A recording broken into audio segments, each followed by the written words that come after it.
Jake Master 481. Hey everyone, it's me Jake again. Today we've got a bit of a different kind of video. Little known fact about me, but I absolutely love bugs. I think they're fascinating little things, and when you really look into it, you'll find more than just a creepy thing with too many legs that must be destroyed. Heck, some bugs have even shown the capability of showing some sort of emotions such as joy, fear, and pain, and even something similar to something like hope. While their emotions may not be as complex as ours, it's still worth pointing out. And though it may not have the capacity to love you, why should that stop you from loving it? Fair warning before we start the video though, you won't just be seeing my silly little drawings, you'll also be seeing actual images of real bugs, so be advised. Alright, enough about bug feelings though. I'm sure you guys are here to see what I would consider as the top 10 bugs. Before we start though, take everything I say with a grain of salt. I'm no entomologist. Also, there's no rhyme or reason to this list, they're all just kinda here. Okay, let's get some honorable mentions in first though. Our first honorable mention goes to the roly-poly or pill bug. This little guy is here because pill bugs aren't actually bugs. Just like a koala bear, isn't actually a bear. They're actually terrestrial isopods. The isopod, those big sea cockroaches that you either love or hate. For honorable mention too, we have millipedes. Again, not an actual insect. Millipedes are arthropods, which are closely related to bugs, but, aren't the whole way. And finally, for honorable mention number 3, we have any and all spiders.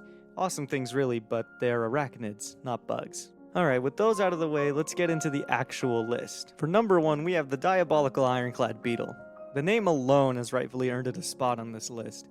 I'm not sure what it's done to earn the title of diabolical, but it must have been something crazy. While it alone looks awesome in my opinion, its strengths are even more so awesome. This thing is the strongest insect in the known world of entomology, being able to lift from 200 to 1,141 times its own body weight. To put that into perspective, if you had the weakest recorded strength of 200 and weighed about 150 pounds, and I tried to run you over, not only would you be fine, but you'd have enough strength left over to lift something 10 times the weight of the car. Speaking of cars, the ironclad part comes from their extremely tough armor-like exoskeleton. If you thought roaches had crazy durability, the ironclad puts them to shame. They could survive being stomped on, squished, and even run over. I can only imagine the person who found this out had something like this happen to them.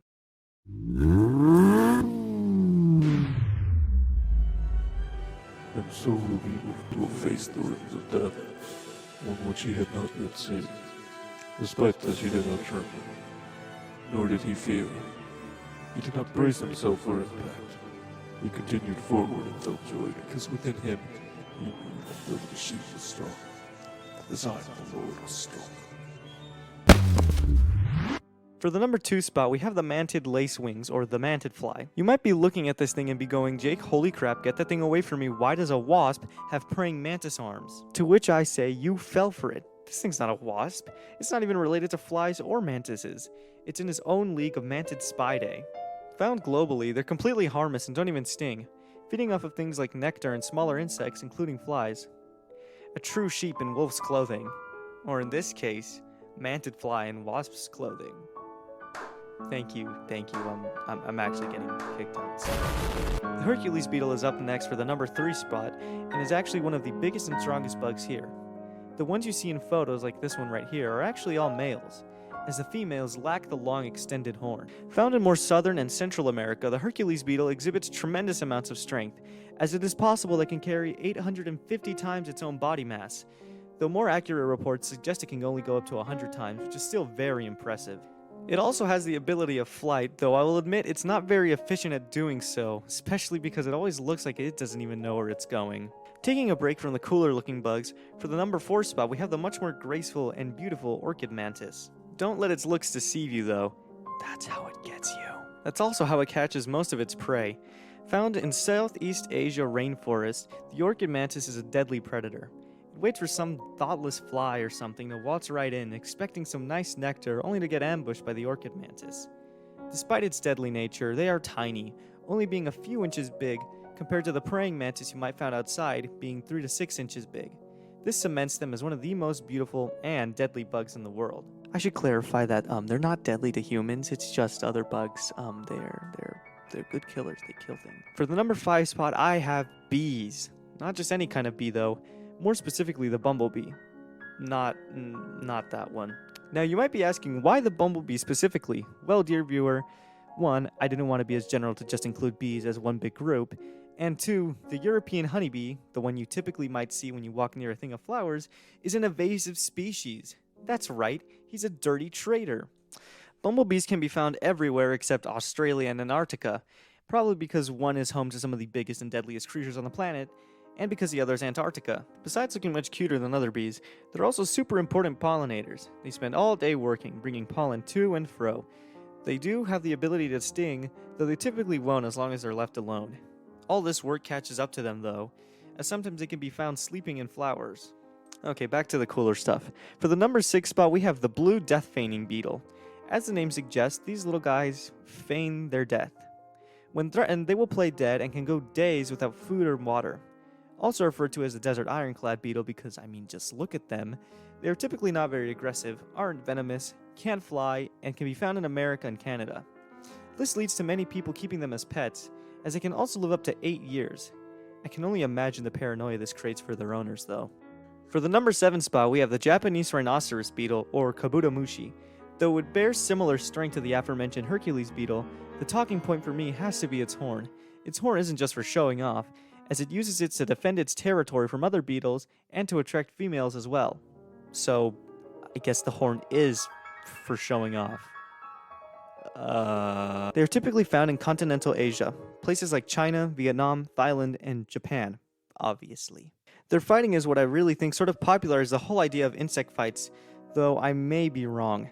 This fighting is why you may also see them in random pieces of media, as in some ways it has become a symbol over there of strength and nobility. This is also why bug is super effective against dark. Also, I found this image when looking up insect fighting. It doesn't really add much to the conversation, but I thought it was really funny. For the number 8 spot, we have the stick bug, or walking stick. The stick bug is characterized by, looking like a stick. Riveting, I know. Found in all continents except Antarctica, they're typically seen in brown or green colorations. The stick bug is not aggressive at all towards humans, though this doesn't mean that they're defenseless. Some stick bugs carry around spines and even toxic secretions. Another strange method of defense is that some of them will just fold themselves in half. Imagine doing that as a person. You're in a bit of trouble and you just... For the number 9 spot, we have the leafcutter ant. Now, I knew I had to mention them in some vein because although they may be viewed as just some sort of pest, they are undoubtedly important. Now, I mentioned the leafcutter ant, and that's simply because I didn't want to be general and I chose my favorite kind of ant. The leafcutter ant has by far one of the most interesting and complex animal societies on the planet, only rivaled by that of us humans. That's right, without us overgrown apes running around, bugs would be number 1. Found typically in the Americas, leafcutter ants share a relationship with fungi of all things. Essentially, by keeping these mushies safe, the mushrooms essentially give them free food. Over the process of millions of years, they've been able to domesticate some specific strains of fungi to not release spores. That's right, domesticate. These little things figured out selective breeding, which is absolutely insane. Before we reach our final bug for this list, I'd like to list a few more honorable mentions, ranging from aw to awesome. Sunglasses and I'm just going to rapid fire these, so let's get it started. The trilobite beetle, the rosy maple moth, the leaf bug, weevils, cicadas, ladybugs, jewel bugs, golden tortoise beetle, swallowtail butterfly, hawk moth, monarch butterfly, giant atlas moth, atlas beetle, rhinoceros beetle, bombardier beetle, fireflies, executioner wasp, violin beetle, Goliath beetle, thorn bug, scorpion fly, Queen Alexandria's butterfly, domesticated silk moth, and finally, pretty much every other bug ever, except force flies. They know what they did. And for our final and number 10 spot, this may be cheating because I already mentioned a few other moths, but for the last one on this list, I have the Chinese Luna moth. There's something about these things that I just can't shake. They're majestic, their beautiful wings, big round eyes, just speak to the soul. They spend most of their lives in their egg to pupa forms before fully becoming the stunning Chinese lunar moth. Once fully grown, their sole purpose in life from that point onward is to reproduce.